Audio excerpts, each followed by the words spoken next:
ह्यावेळेस सरांचे त्यांचे कॉंग्रॅच्युलेशन्स करण्यापेक्षा सगळ्यात पहिल्यांदा मी तुमच्या सर्वांचं कॉंग्रॅच्युलेशन्स करेन. खूप जास्त हर्टिएस्ट कॉंग्रॅच्युलेशन्स तुम्हाला, कारण तुम्ही या देशातली सर्वात टफेस्ट एक्झाम क्लिअर केलेली आहे. खूप चांगलं. मला सर्वांना वेगळं सांगण्याची गरज नाही आहे, कारण जी एक्झाम आहे तिचा जो लेवल आहे, त्याचं जे कॉम्पिटिशन आहे ते दिवसेंदिवस किती हाय होत चाललेलं आहे हे तुम्हाला सर्वांना माहिती आहे. तर तुमचं हार्डवर्क, तुमचं डेडिकेशन्स आणि सर्वात महत्त्वाचं म्हणजे तुमचं पेशन्स यांनी तुमचा रिझल्ट यावेळेस आणलेला आहे.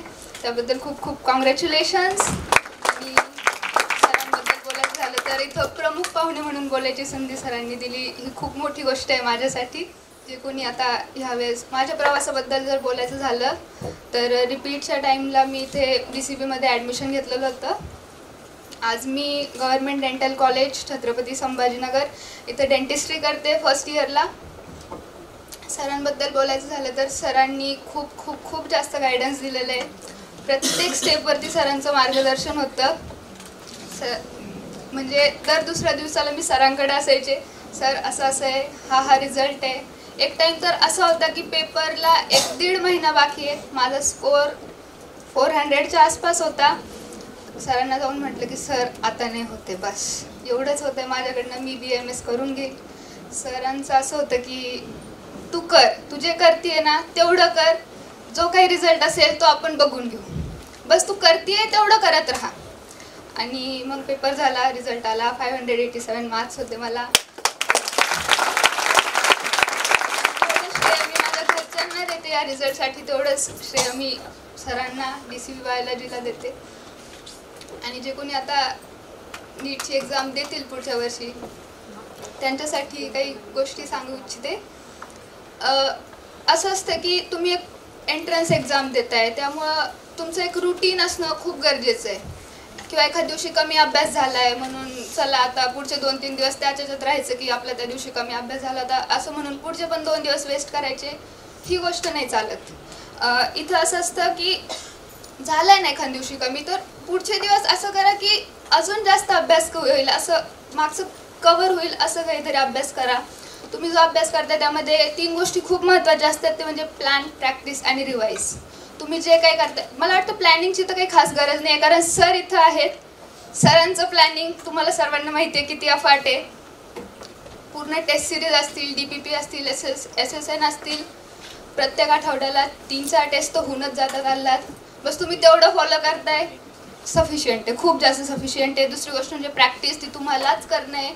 इथं जे कोणी टॉपर्स बसलेले आहे ज्युनियर्सनी त्यांच्याकडून घ्या काही ॲडवाईस. खूप जास्त मेहनत त्यांनी केली आहे, त्याच्यामुळे आज ते इथं बसलेले आहेत. आणि तिसरी गोष्ट म्हणजे रिव्हिजन, प्रॉपर रिव्हिजन करणं, सर टेस्ट सिरीजद्वारे करूनच घेतात. तिसरी गोष्ट म्हणजे मुलांची अशी कॅपॅसिटी असते की प्रत्येकाला माहिती असते आपली कॅपॅसिटी, की बाबा नाही आपल्याला MBBS नाही होणार आहे आपल्याकडनं.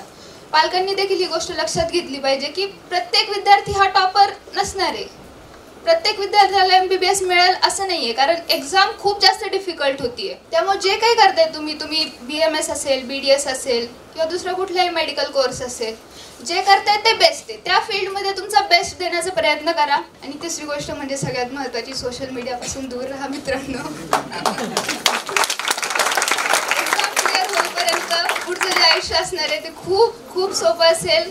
बस तुम्ही जेवढी एक्झाम देताय तिथपर्यंत चांगलं फोकस राहा. जसं सरांनी सांगितलं, सर CCTV मधनं बघायचे, आम्ही देखील असंच बसायचो, फोन नव्हतं बघत, जेवण करत होतो. खूप वेळ जेवण करतोय, सरांचा कॉल येतोय आम्हाला, बेटा आवरा लवकर लवकर जेवण, जेवता जेवता गप्पा नका मारू, अभ्यासावर फोकस करा. सकाळी क्लास असायचा आमचा बायोचा, 5 वाजेपर्यंत मी क्लासेसमध्ये होते. सर प्रत्येक दिवस तिथंच बसून अभ्यास करून घ्यायचे. त्यामुळे सरांचं ऐका. तुम्हाला मोटिवेशनची फारशी गरज नाही, कारण मोटिवेशन स्वतः तुमच्या समोर आहे. सर स्वतः मोटिवेशन आहे. सरांचा जो प्लॅन आहे, सरांची जी आउटलाईन आहे ती फॉलो करा, बस तुमचा रिझल्ट निश्चित आहे. आणि शेवटी जाता जाता एवढंच सांगेल, स्वप्न मोठं असावं पण पाय जमिनीवर असावेत. नीट एक फेज आहे, तुमचं संपूर्ण आयुष्य नाही. तुमचं मनापासून गेलेलं कष्ट कधीच वाया जात नाही, ते केव्हा ना केव्हा कुठे ना कुठे तुमच्या पायाखालची जमीन मजबूत करतं. हार्डवर्क करा.